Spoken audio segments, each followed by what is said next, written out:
Nós vamos começar agora a ver o tema 3 da unidade 3, que é sobre o continente americano. Nos três primeiros vídeos, na verdade, a gente viu um vídeo sobre regionalização, aí depois nós vimos ali os aspectos naturais, hidrografia, relevo, clima e também vegetação.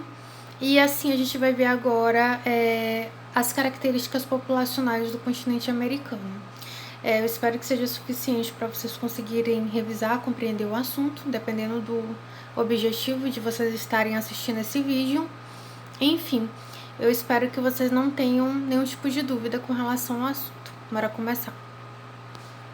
Bem, tem uma perguntinha aí para iniciar a temática, que é: as desigualdades entre as condições de vida da população latino-americana e a anglo-saxônica podem diminuir a curto prazo? Bem, para isso é importante vocês lembrarem da primeira aula, de continente americano, que foi sobre regionalização, onde nós vimos que existe uma regionalização do continente americano que tem como critério o aspecto histórico e social, socioeconômico, que diferencia o continente americano em América anglo-saxônica, que é uma América formada ali pelos Estados Unidos e pelo Canadá, que tem uma boa qualidade de vida, que tem ali todo um desenvolvimento econômico, social bem melhor do que os outros países que fazem parte então da América Latina, que são países que foram colônia de exploração no passado.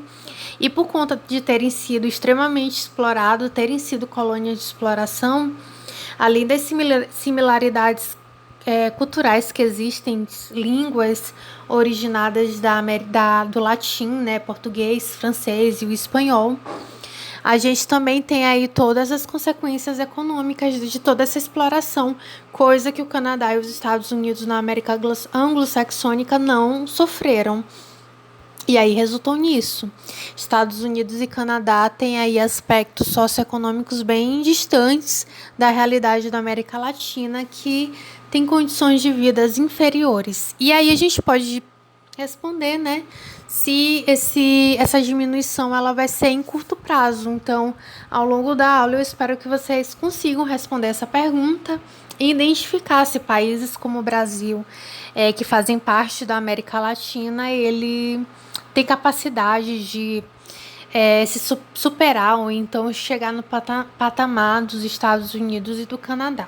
Nós vamos ver isso principalmente sobre as características da população. Então, características demográficas. Demográficas é população, tá? O território americano, ele é ocupado de forma desigual, tá? Tem cerca de 1 bilhão de habitantes no continente americano, mas a distribuição dessa população ela não é regular, ela não é homogênea, ela é irregular. Então, você vai ver que existem áreas que têm uma concentração maior de pessoas, enquanto outras áreas você vai ter aí vazios demográficos, uma boa quantidade de pessoas. Por exemplo, no cantinho ali do mapa, eu botei aí uma observação que os extremos possuem menores densidades demográficas. E aí vocês têm que se esforçar para entender o porquê disso. Por que lá no extremo norte e no extremo sul, você vê uma densidade demográfica baixíssima. E aí vocês se recordem lá da aula de aspectos naturais que ali nesses extremos nós encontramos climas muito, muito frios, que não é apropriado para a ocupação humana. Então, tu vai ter aí uma menor quantidade de pessoas. Mas a gente vai observar um padrão de povoamento, que tu vai ver, tu pode observar pelo mapa que tem uma concentração maior de pessoas ali no litoral. E nós temos vazios demográficos em áreas onde existem altas montanhas, como lá na América do Norte, que tem as montanhas rochosas, vocês encontram ali, um vazio demográfico. Vou aqui colocar para vocês verem. Aqui, onde tem as montanhas rochosas. E aqui, onde tem floresta também, você vai ter uma menor densidade demográfica. Aqui no deserto do Atacama também a gente vai ter uma menor densidade demográfica, tá? Então, a concentração mesmo se foca no litoral, principalmente o litoral leste. Então, Sobre o crescimento demográfico, nós vamos ter aí duas dinâmicas totalmente diferentes entre a América anglo-saxônica e a América latina, porque eles tiveram processos históricos diferentes. É por isso que eles são divididos dessa forma, porque o critério para dividir a América anglo-saxônica e a América latina é seu aspecto histórico socioeconômico. Na América anglo-saxônica, no século XIX, especialmente Estados Unidos, ele passa por um crescimento. Por que passa por esse crescimento? Porque acontece um processo de industrialização que faz com que as pessoas migrem em direção às cidades americanas, não só lá dos Estados Unidos, mas como de várias partes do mundo. Estados Unidos atrai uma quantidade imensa de imigrantes que aumenta o seu crescimento populacional.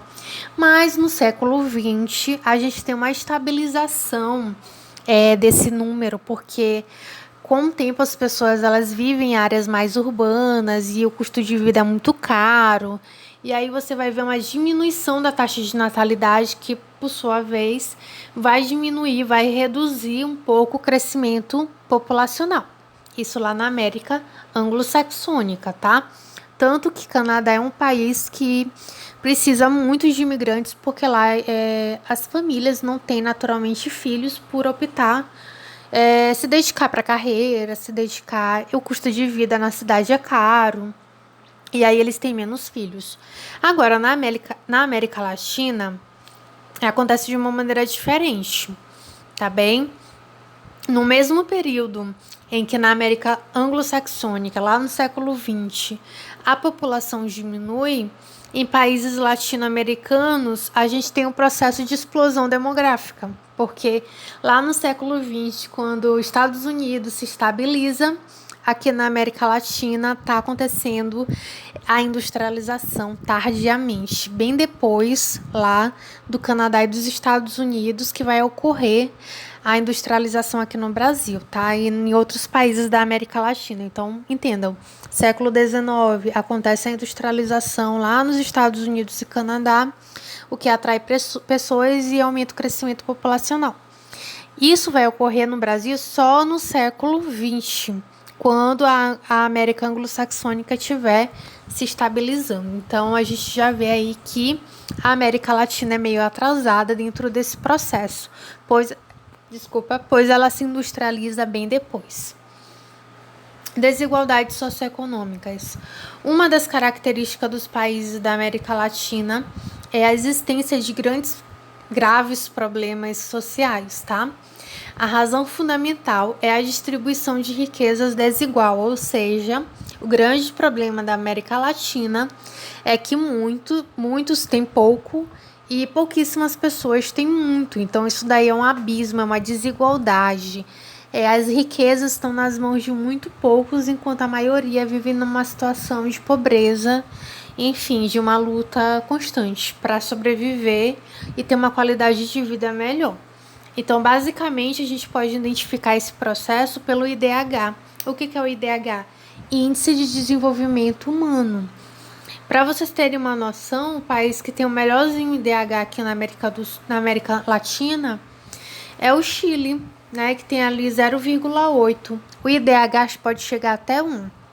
Estados Unidos e Canadá tem 0,9 uns quebrados, eles estão bem próximos de 1.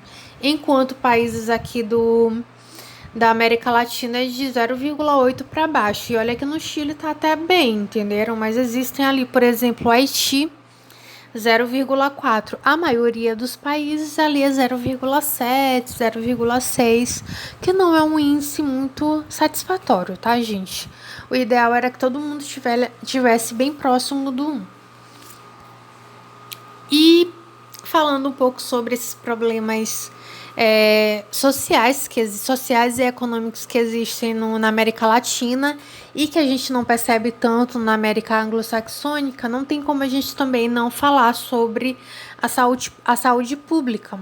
É verdade que, por exemplo, em países como o Brasil, nós temos o SUS, que é um sistema de saúde gratuito. Só que é um sistema de saúde gratuito, porém muito precário. Lá nos Estados Unidos e no Canadá, o Canadá não, mas os Estados Unidos, lá o sistema deles é diferente, não é saúde pública gratuita. Lá eles têm um sistema de... A maioria, praticamente toda a população tem seu próprio... Eles vão em hospitais particulares, eles têm o seguro deles lá. Todo mundo consegue arcar, não todo mundo, claro que tem uma porcentagem da população que sofre com isso, porque não tem saúde pública, mas basicamente praticamente toda a população consegue arcar com esse seguro e consegue ali ir nos hospitais particulares. E aqui o problema da América Latina é uma saúde pública precária, que é basicamente o que está na imagem, né, gente? Hospitais precários que não tem condições para atender todos, pessoas no corredor. A gente tem a problemática também de filas imensas para marcar exames e consultas. Enfim, é uma saúde pública precária que a gente consegue observar mesmo em loco aqui na nossa própria cidade. Perguntem aí para os familiares de vocês que vocês vão conseguir identificar toda essa problemática aqui no Brasil, que é um dos países da América Latina, e todos eles têm isso em comum. E por conta dessa saúde pública precária, a gente consegue até analisar pela taxa de mortalidade infantil. Por que taxa de mortalidade infantil? Porque as crianças, elas são a parte mais vulnerável da população. Se elas estão sofrendo com falta de saúde pública, saneamento básico, elas são bem vulneráveis, e pelos índices da taxa de mortalidade infantil, a gente consegue perceber todas as problemáticas do país. E também a expectativa de vida, que também mostra um pouco sobre essa situação da saúde.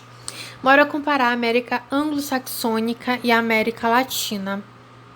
Olha só, como eu disse para vocês, o Chile, ele tem até uma expectativa de vida bem maior que dos Estados Unidos, por exemplo, que é 82 anos. Porém, a mortalidade infantil abaixo de 5 anos chega a 8%, né? Nos Estados Unidos e o Canadá, nós temos expectativa de vida de 82, 79. A mortalidade infantil é bem baixa, principalmente no Canadá. E aqui na América Latina, nós vamos ver que, fora o Chile, né, e Cuba, as expectativas de vida dos outros países são bem inferiores à anglo-saxônica, e a maioria deles tem alta taxa de mortalidade infantil. O Brasil, por exemplo, tem mais do dobro dos Estados Unidos e é daí para baixo. Guatemala, Bolívia e Haiti tem mortalidade infantil altíssima. Olha o Haiti, gente. Mais de metade da população infantil morre antes dos 5 anos de idade. Então, isso nos faz identificar diversas problemáticas de saúde pública no Haiti. Outra forma da gente conseguir identificar o desenvolvimento de um país é pela pirâmide etária, porque basicamente a gente consegue observar que, por exemplo, na Guatemala, que é um país da América Latina, a gente observa uma base bem grande. O que é a base da pirâmide? Olhem a idade aí no meio.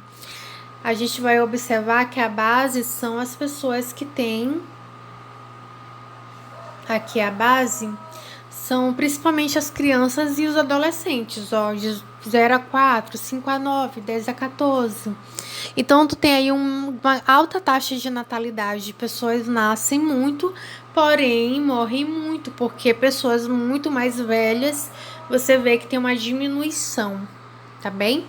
Enquanto aqui no Canadá, a base é bem estreita, tem uma baixa taxa de natalidade, porque as pessoas lá, elas vivem em áreas urbanas e preferem não ter filhos, como eu já expliquei para vocês.